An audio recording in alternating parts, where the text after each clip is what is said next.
Armored Core Lore, Argyros. Heavy, bulky, and Torus' own next design, this is the Argyros. History. Though there is no official date of production of the Argyros, it would be fair to suggest that the design and production of this craft would take place after the introduction of Raelianard engineers into Torus, pushing the Argiros into the late Lynx War period, around the same time as the forming of the League. From here, the Argiros would gain a variant in the form of the Hydor Argyros, an Argyros frame with Kojima arm cannons. This variant may look like a certain next Lynx from the early stages of the Lynx War have fought before, named Madness, making a few reports suggest that the Argyros itself is the brainchild of researchers and designers from GAE, Akvavit, and Raelianard, while the Hydor is more an idea from the ex-Akvavit members, trying to carry on the designs of Madness into a more suitable next. Still, speculations aside, the fact is that this Torus next frame would see very little use by Lynx, as it was still considered experimental at the time.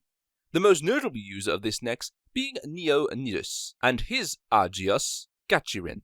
Other Lynx that have used this next parts in their own necks include Val in his tank build.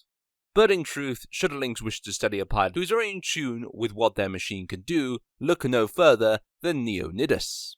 This, however, is where the history of the Argyros comes to an end, as due to the craft being experimental, there was not much time for it to become something. But that should not stop a Lynx from wanting to pilot one. As such, let us take a look at the Argyros.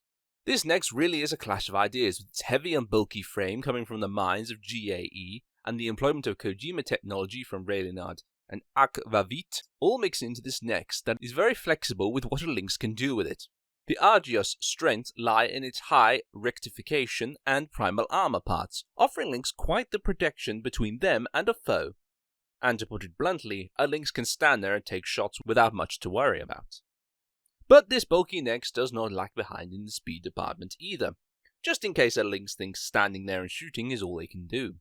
No, with a boosting speed of 444 km per hour, or 276 miles per hour, it can still keep up with a lot of fast necks, and should the Argyros need to put space between itself and its foe, with an overboost speed of 1,263 km per hour, or 784 miles per hour, getting space from a foe should not be an issue. All this good about the craft could point to the fact that within this next is Sol Dios technology. In fact, you don't have to look far to see it, thanks to the spear-shaped booster on its back and the small spear on its chest that share the look of the Kojima weapon. It's quite the thought to be piloting a craft that shares the same technology as the most powerful Kojima cannon in existence.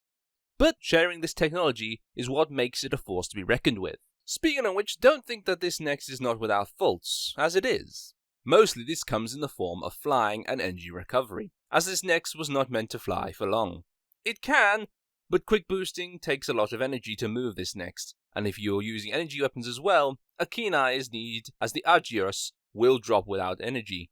The other problem this craft has is its recovery time for energy. High-speed fights with lots of dodging is not the fights this next is looking to pick. With its poor energy recovery, a Lynx needs to focus on keeping this craft grounded. It's where the Argyros is best.